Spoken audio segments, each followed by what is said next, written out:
ನಿಮಿಷ ಇರಿ ಸ್ವಾಮಿ ಅಧ್ಯಕ್ಷರೇ. ಎಸ್ ಎಂ ಕೃಷ್ಣರವರಿಗೂ ನನಗೂ ಸಂಬಂಧ ತಮಗೂ ಎಲ್ಲ ಗೊತ್ತಿದೆ, ಬೇರೆಯವ್ರಿಗೆಲ್ಲ ಗೊತ್ತಿದೆ. ತಂದೆ ಮಗನ ಯಾವ ರೀತಿ ಪೋಷಣೆ ಮಾಡ್ತಿದ್ರು ಅವ್ರ ಜೊತೆ ಸೇರಿದ ಮೇಲೆ ಇಲ್ಲಿವರೆಗೂ ಕೂಡ ಒಂದು 2-3 ವಿಚಾರದಲ್ಲಿ ನನಗೂ ಅವ್ರಿಗೂ ಭಿನ್ನಾಭಿಪ್ರಾಯ. ಅದನ್ನು ಏನು ಅಂತ ನಾನು ಇಲ್ಲಿ ಚರ್ಚೆ ಮಾಡೋಕ್ಕೆ ನಾನು ಹೋಗೋದಿಲ್ಲ. ಕೆಲವು ತೀರ್ಮಾನಗಳು ಮಾಡಿದ್ದು ಸರಿ ಇಲ್ಲ ಅಂತ ನಾನು ಆವತ್ತೂ ಹೇಳಿದ್ದೆ, ಇವತ್ತು ಹೇಳ್ತೀನಿ, ಮುಂದಕ್ಕೂ ಹೇಳ್ತೀನಿ. ಆದರೆ ಬೇರೆ ರಾಜಕಾರಣದಲ್ಲಿ ನಾವು ನೋಡಿದ್ದೇವಲ್ಲ, ನಮಗೆ ಇಷ್ಟೋ ರಾಜಕಾರಣದಲ್ಲಿ ನಾವು ಸಾವನ್ನ ನಿಲ್ಲಿಸ್ಲಿಕ್ಕೆ ಸಾಧ್ಯ ಇಲ್ಲ. ಸಾವು ಎಲ್ಲರಿಗೂ ಬಂದೇ ಬರ್ತದೆ. ಎಂಥವರು ದೇವ್ರಿಗೂ ಬಂದಿದೆ, ಪ್ರಪಂಚದಲ್ಲಿ ಎಲ್ಲರೂ ಕೂಡ ಸಾವುಗಳು ಬಂದಿದೆ. ದೇವ್ರಿಗೂ ಕೂಡ ಸಾವನ್ನ ಇಲ್ಲದೆ ಇರ್ಲಿಕ್ಕೆ ಸಾಧ್ಯ ಇಲ್ಲ. ಎಂಥ ಕೊನೆಗೆ ಆಶೀರ್ವಾದಗಳು ಮಾಡಿದ್ರು ಕೂಡ ಸಾವೇ ಇಲ್ಲ ಅಂದ್ರೂ ಕೂಡ ಯಾರು ಸಾವು ನಿಲ್ಲಿಸಿಲ್ಲ.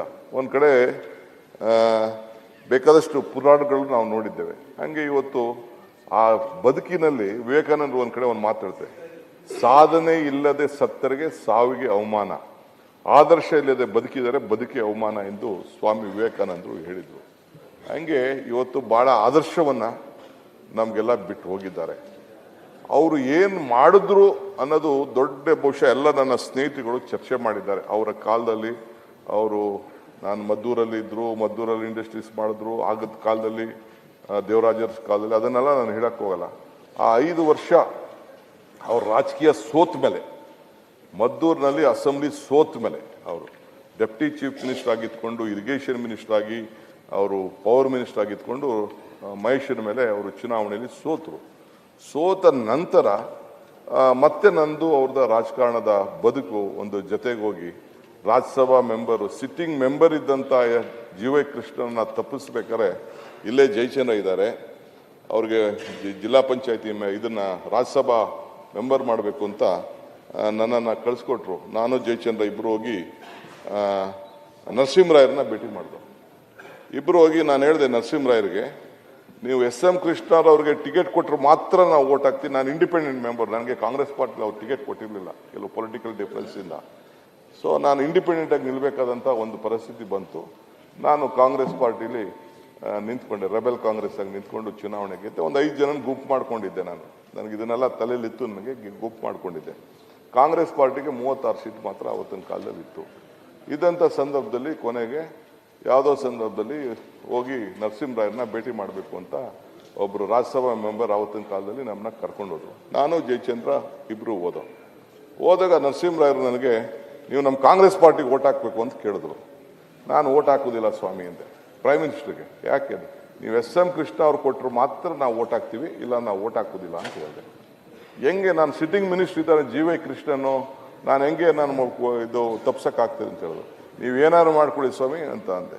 ನಾನು ಇಂಗ್ಲೀಷಲ್ಲಿ ಮಾತಾಡ್ತಿದ್ದೆ. ನನ್ನ ಜೊತೆಯಲ್ಲಿದ್ದಂಥ ಸಚ್ಚಿದಾನಂದ ಸ್ವಾಮೀಜಿಯವರು, ಅವ್ರ MP ಅವರು, ಹಿಂಗೆ ಮಾತಾಡಕ್ಕೆ ಹೋಗ್ಬೇಡ ಅಂತ ನಾನು ಕನ್ನಡದಲ್ಲಿ, ಅವ್ರಿಗೆ Kannada ಗೊತ್ತಾಗ್ತಿತ್ತು.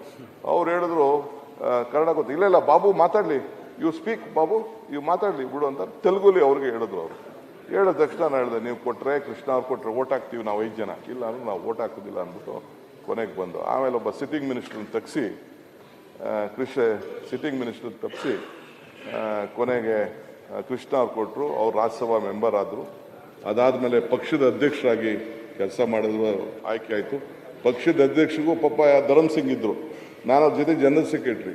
But S M Krishna ಅವ್ರ ಜೊತೆ ಉಳ್ಕೊಳ್ಳೇಬೇಕು ಅಂತ ನಾನು, ಜಯಚಂದ್ರ, CM ಲಿಂಗಪ್ಪ, ಶಿವಮೂರ್ತಿ, ನಫೀಸ್ ಫಜಲ್ 1 3 ತಿಂಗಳು ಕ್ಯಾಂಪ್ ಹಾಕಿ ಸೋನಿಯಾ ಗಾಂಧಿ ಅವರಿಗೆ ಕನ್ವಿನ್ಸ್ ಮಾಡಿ ಪಕ್ಷದ ಅಧ್ಯಕ್ಷ.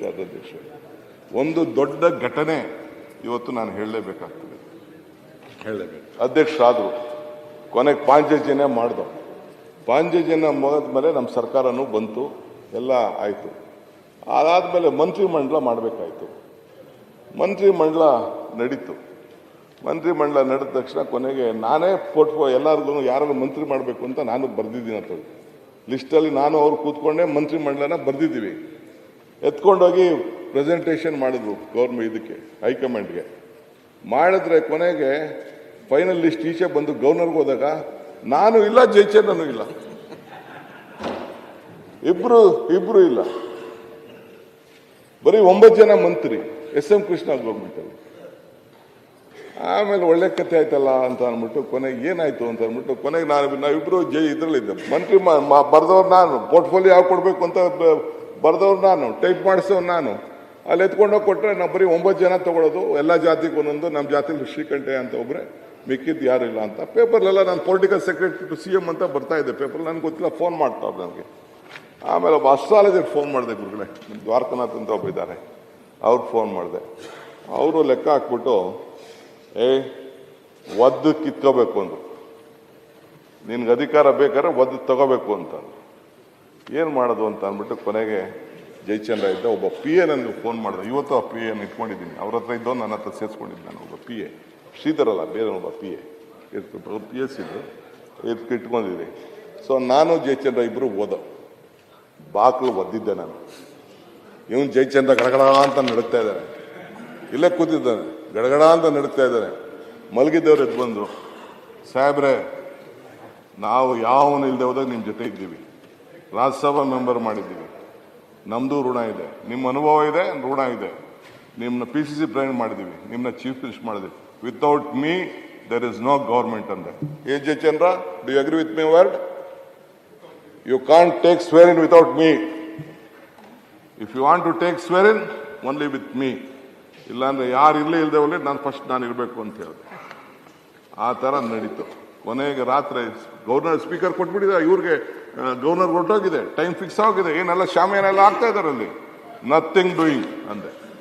Without me you can't run a government ಅಂತ ಹೇಳಿದೆ. ಏನು ಹಿಂಗೆ ರುದ್ರಾವತಾರ ಆಡ್ತಾ ಇದೆ? ರುದ್ರಾವತಾರ ಅಲ್ಲ ಸ್ವಾಮಿ, ಜನ ನನ್ನ ಬಗ್ಗೆ ಏನು ಮಾತಾಡ್ತಾ ಇದ್ದಾನೆ ಗೊತ್ತು, ಅದೆಲ್ಲ ಸಾಧ್ಯ ಇಲ್ಲ ಅಂತ ಹೇಳಿದೆ.